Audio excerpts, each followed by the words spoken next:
Capítulo 17.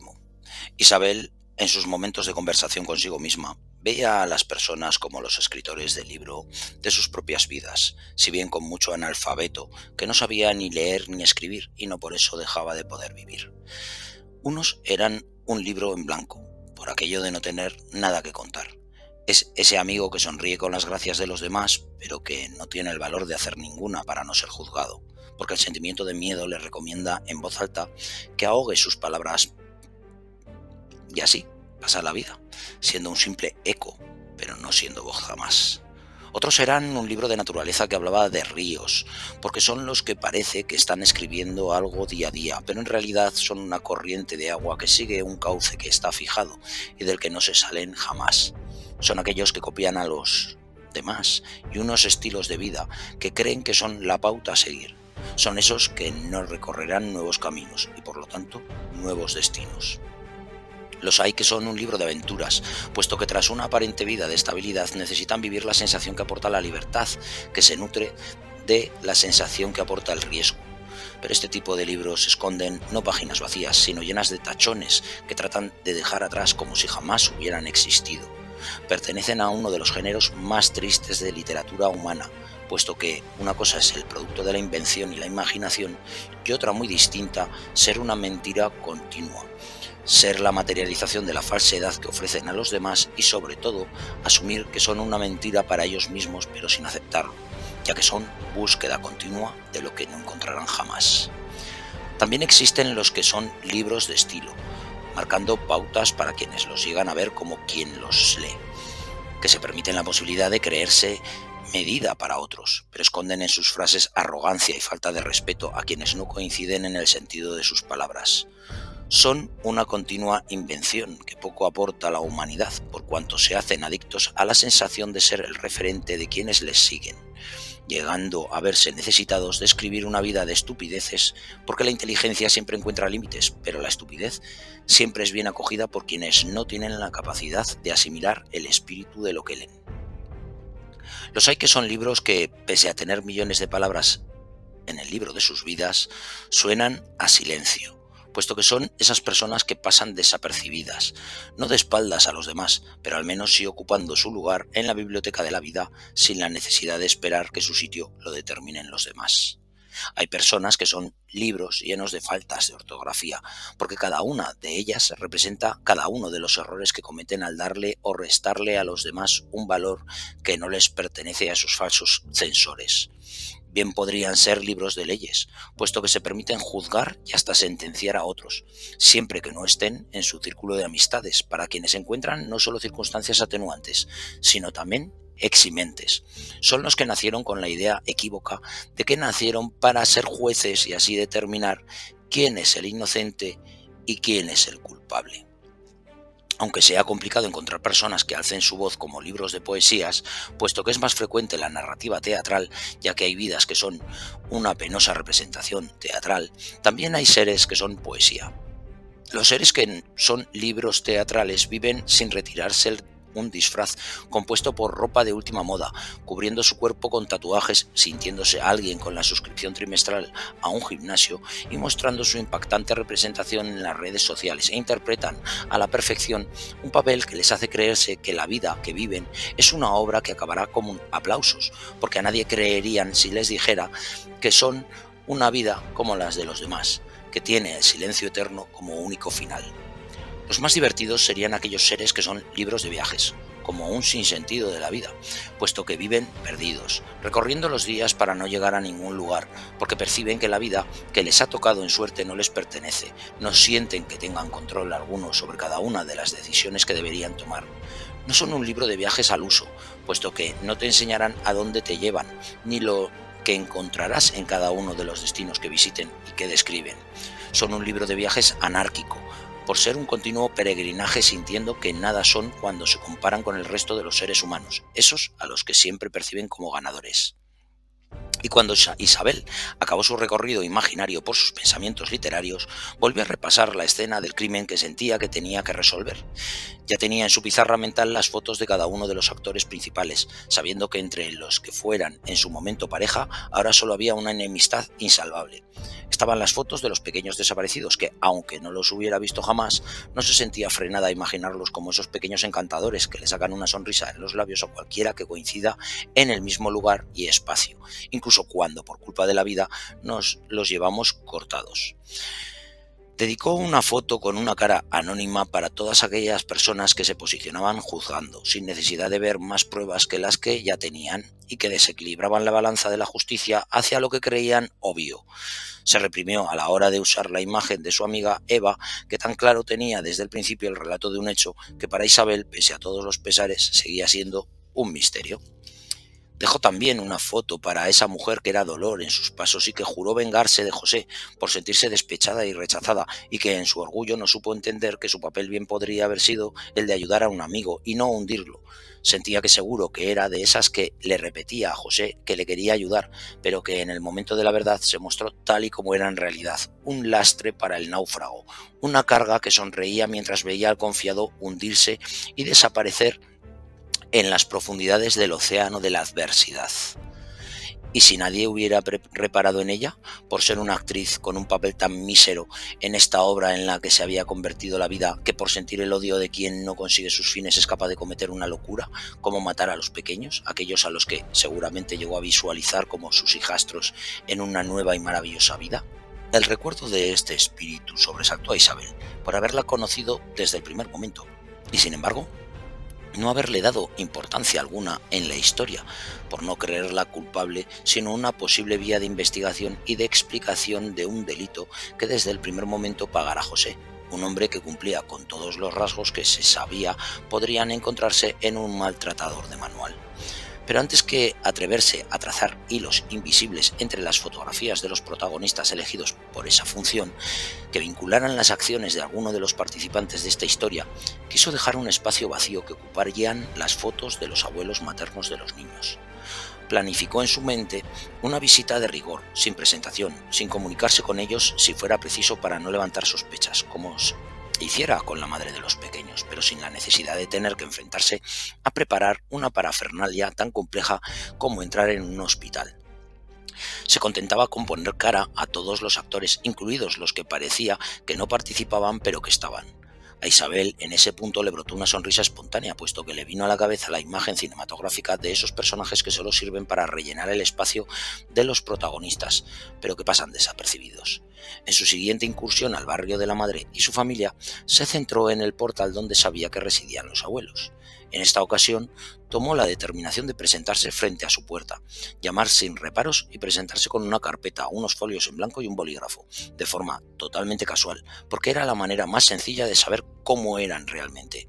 Podría encontrarse con una puerta que no se abriera, o que se cerrara empujada por la corriente de una excusa, pero confiaba en que la probabilidad matemática de que se abriera lo suficiente como para ponerles cara se diera. Y llegado el momento de la verdad, tragó saliva, se arregló el pelo y tras el sonido de un timbre que ella misma accionó, instantes de silencio que se rompió con el sonido de unos tenues pasos tras la puerta cuando los pies que lo causaban estaban muy cerca de esta y que fueron el preludio para que la puerta se abriera. Le sorprendió la falta de medidas previsibles de seguridad, como mirar por la mirilla previamente, preguntar al otro lado de la puerta qué querían o quién era. Le sorprendió la cautela que sería normal en cualquiera que vive en una ciudad, que sabe que en cualquiera de las llamadas que reciben en su puerta se pueden encontrar con un mendigo, un testigo de Jehová, un comercial del sector energético o una persona que le puede incordiar sin más. Ahí estaba una señora que sin sentir vergüenza alguna, sin reparos y con una simpática sonrisa inesperada preguntó: ¿qué deseas? Isabel se presentó con naturalidad. Buenos días, soy Cristina y trabajo para la empresa Consultores Presentes. Y necesito hacerle unas rápidas preguntas para cumplimentar un cuestionario que me sería de gran ayuda. Son sencillas, no son para venderle nada y sus respuestas serán totalmente anónimas. Si me las responde, me pagan 50 céntimos y le estaría muy agradecida. Ah, muy bien. Pregunta y te responderé si Sí, sí, sí a las respuestas, contestó esa señora que presentaba una imagen totalmente casera, con una camiseta que no disimulaba que esa visita le había pillado de improviso por percibirle Isabel unos pechos deformes que caían con libertad sobre la cintura por no llevar un sujetador puesto, y un pelo que presentaba las típicas muestras de una noche de sueño que dejaban marcas en los cabellos rebeldes que parecen querer escapar y que en su huida dejan a la vista de los demás calvas. En primer lugar, ¿cuántas personas viven en la casa?, consultó Isabel en su papel de entrevistadora y encuestadora improvisada, mientras simulaba leer la pregunta, dirigiendo la vista a un folio en blanco donde aparentemente iba a anotar las respuestas. Aquí vivimos mi marido y yo. Mis hijas viven en sus pisos con sus hijos, dijo la abuela, transmitiendo esa amabilidad que tiene la ignorancia, pero sorprendiendo a esa actriz improvisada que tenía frente a ella por esa afirmación, en la que en plural y en presente incluía a sus nietos en la descripción. Isabel siguió con sus preguntas. ¿Y trabajan ustedes en la actualidad? ¿Cuál es el sector profesional en el que desempeñan su trabajo en caso de tenerlo? Ah, no, nosotros estamos jubilados ya. En este momento mostró esa señora que parecía un cuadro surrealista cuyo marco estaba configurado por el de la puerta bajo la que se había quedado. Yo trabajé en el bar que hay debajo de esta casa, pocas horas al día, como limpiadora, y llegué a un acuerdo para que me despidieran, porque cuando tuve a mi primer nieto quise estar con él en todo momento. Oiga, que me pagué yo la seguridad social hasta la edad de jubilación, no se crea que me le regalaron nada. Y mi marido trabajó en un taller de hierros a la vez que era el presidente de la junta vecinal, por eso nos conocen todos en el barrio. Isabel quiso mostrarse empática con la señora y vio su momento para preguntar: ¿y cuántos años trabajó su marido en esa empresa? La señora de pelo cano artificial, que por desgracia para ella le daba el aspecto de bombilla por parecer el cabello la luz irradiada por la enorme cabeza, con una cara que mostraba el brillo del cutis graso iridiscente, se sintió confusa al no conocer la respuesta. Y como son de ese tipo de personas que no quiere demostrar que no sabe, pero que todo lo quiere saber, se volvió hacia el interior de la casa y elevando el tono de voz gritó: «Manolo, ven aquí». Del fondo del largo pasillo que quedaba tras la señora que le estaba atendiendo salió un hombre de gran tamaño arrastrando los pies, desgarbado, con la cabeza hundida en los hombros y mostrándose como un sumiso animal de rebaño que a la voz de su pastor reacciona. A Isabel le llamó la atención que compartía el mismo volumen vital de su señora, de forma que vistos de espaldas hubiera sido difícil saber quién era quién, por mostrar un excesivo volumen craneal y unas anchas espaldas, como las que tendría una persona con años de dedicación a las pesas, pero carentes de proporciones, porque la misma medida de los hombros era compartida por la cintura, y una tripa prominente hacía pensar que provenía de una ingesta de alimentos copiosa o de la mala distribución que la naturaleza hacía en esos cuerpos de las reservas que esos dos personajes acumulaban. Y el caballero preguntó con una sonrisa complaciente y un claro acento baturro a la vez que se retiraba las gafas de ver: «¿Qué pasa, pues?». Pocas palabras que ya dejaban a la vista que, además de creerse campechano, era un ejemplo de hombre que se sentía gracioso dentro de su simplicidad intelectual. «La chica, que necesita hacer una encuesta y saber cuántos años estuviste en el taller», precisó la primera aparición de esa casa, que se desenvolvía como si fuera la primera dama, pero que era todo menos dama. «15 años, haciendo horas extras y llevando a la vez las tierras del pueblo de mi padre, que mis hermanos vendieron todo porque siempre fueron unos vagos, y alguno un payaso porque se gastó el dinero en los campos que heredó de mi familia en comprarse un 127. Isabel no quería estar más tiempo allí. ¿Para qué? En caso de verlos en el futuro no le sonara la cara y ella pudiera seguir con libertad indagando por el barrio, así que se despidió. «Muchas gracias por su ayuda. Seguiré completando encuestas en el barrio. Tengan un buen día». La señora de la casa, campechana, le sonrió y le deseó suerte, y no cerró la puerta hasta que Isabel hizo el papel de bajar las escaleras para seguir en el siguiente rellano con su labor. No era por una cuestión de seguridad, sino para memorizar la imagen de Isabel, porque era un momento glorioso en una vida de mierda que compartir posiblemente con sus amigas en la cafetería a la hora de la tertulia que se desarrollara con el café. Si antaño los intelectuales se reunieran para disfrutar de la grandeza de dar luz a sus ideas innovadoras y culturales, muchas personas del presente han devaluado esa imagen para participar en reuniones que son un nido en el que se concentran cuervos más que personas, se podría decir. Isabel bajó realmente todas las escaleras, que repetían en cada piso el mismo patrón y la misma escena de suelo de terrazo que carecía de todo brillo y paredes de estuco amarillo con un rodapié que no era más que una línea pintada de negro, imagen muy propia de las casas construidas en la década de los 60 y 70 y sus predecesoras en el tiempo, y salió de la casa para sentarse en su coche, que casualmente tuvo la suerte de estacionar cuando llegara en la acera paralela a la del inmueble donde vivían los abuelos. Cubrió su cabello con un pañuelo tras cogerse una coleta para no mostrar la misma imagen con la que se había presentado en ese domicilio, y simplemente esperó sentada hojeando el móvil, pero atenta a cualquier movimiento que le hiciera captar su atención.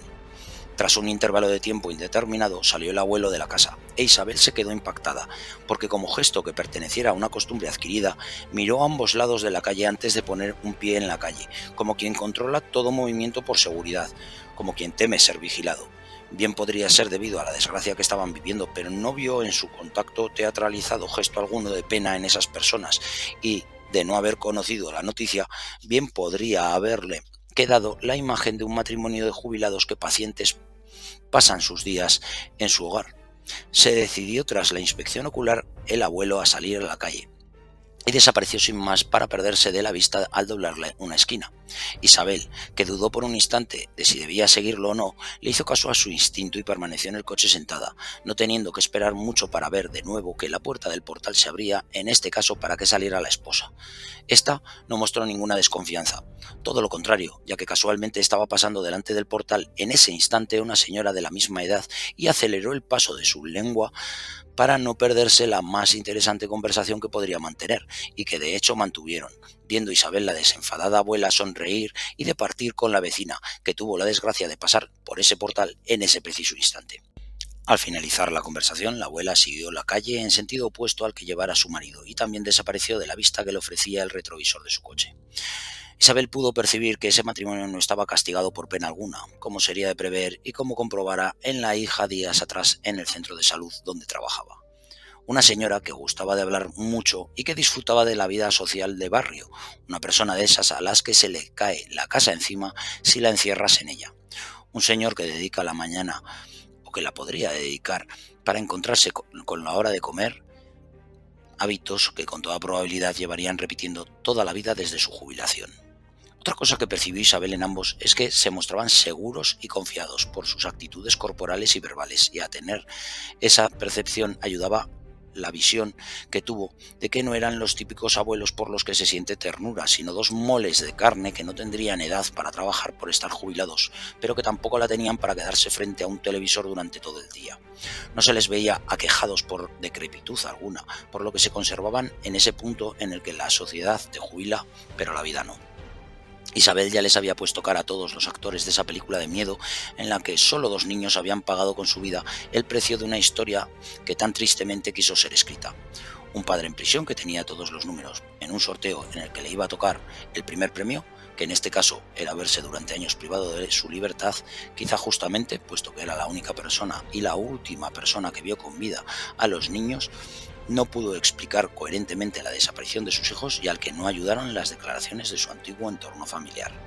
Una madre que sigue con su vida como si nada, prestando falsas muestras de cariño a personas que para ella son anónimas, pero por las que percibía un sueldo que pagaba sobradamente besos y caricias. Una persona que apareció en escena porque en su soledad creyó posible entablar una relación con un hombre al que debió idealizar en exceso, pero por el que se sintió despechada al saberse rechazada. Unos abuelos maternos que vivían como si ninguna desgracia les hubiera golpeado, puesto que incluso llegó a ver sonrisas en sus rostros en el breve intercambio de palabras que mantuvieron. Ninguna muestra de desconfianza propia de todos los seres de una ciudad que transmitiría la seguridad que sentían. Ninguna muestra de dolor, que sería lógica por la desaparición de unos nietos, ninguna muestra de preocupación, siguiendo sus rutinas diarias como si nada. Ahí estaban todas las piezas del rompecabezas de Isabel, y aunque no dejaría de reconocer que quizá estaba ante una historia mal leída, porque a quien le correspondió leerla no sabía leer, pudiendo haber sufrido un accidente los niños, del cual el padre no hubiera sido el responsable, o haber caído en las manos de algún desalmado, desde hacía tiempo el culpable ya estaba señalado, e Isabel sentía que no había peor castigo que el del juicio de la sociedad, que es implacable y en ocasiones inamovible, como si fuera infalible, y que tiene fijado como castigo la soledad.